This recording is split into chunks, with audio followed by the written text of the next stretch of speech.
வணக்கம் மக்களே, நம்ம பாடி ஹீட்டையும் வெயிட்டையும் குறைக்கிற இந்த வெந்தயக்களி எப்படி பண்ணுறதுன்னு பார்க்கலாமா? ஃபஸ்ட்டு அதுக்கு தேவையான பொருட்கள் இதுதான். இந்த வெந்தயக்களியை பண்ணுறதுக்கு முந்தின நாளே வெந்தயத்தை ஊற வச்சுருங்க.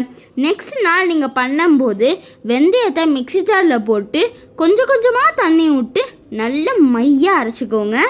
நெக்ஸ்ட்டு ஒரு கடாயில் நம்ம மையாக அரைச்சி வச்ச வெந்தயத்தை ஆட் பண்ணிக்கோங்க. இந்த மாதிரி தான் கன்சிஸ்டன்சி இருக்கணும்.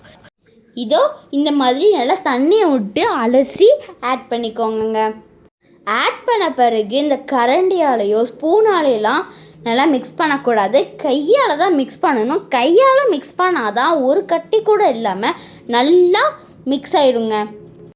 அதுக்கப்புறமா தண்ணி பத்தலைன்னா இன்னும் கொஞ்சமும் லைட்டாக தண்ணியை ஆட் பண்ணி இந்த மாதிரி நல்லா கரைச்சி விட்டுக்கோங்க. கரைச்சி விட்ட பிறகு இதோ பார்க்க இப்படி தாங்க இருக்கும்.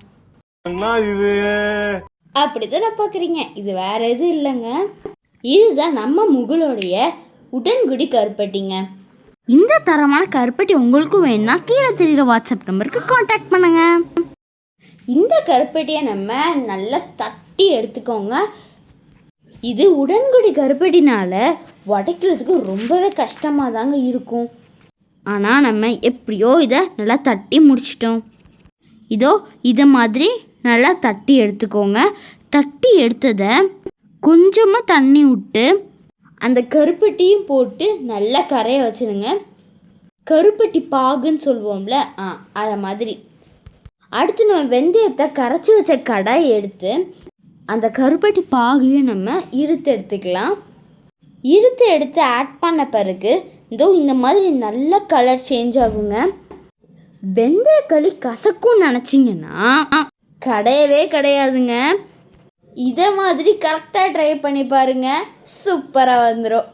நெக்ஸ்ட்டு நல்லெண்ணெய் இல்லைன்னா நெய் ஆட் பண்ணி முடிச்சிடுங்க. அவ்வளோதாங்க, தரமான வெந்தயக்களி ரெடி ஆகிட்டு. இந்த களி எனக்கு செய்ய தெரியும், ஆனால் அந்த மாதிரி தரமான பொருட்கள் எங்கே வாங்குறது தெரியலையா? அதுவும் நம்மக்கிட்டே பர்ச்சேஸ் பண்ணிக்கலாங்க.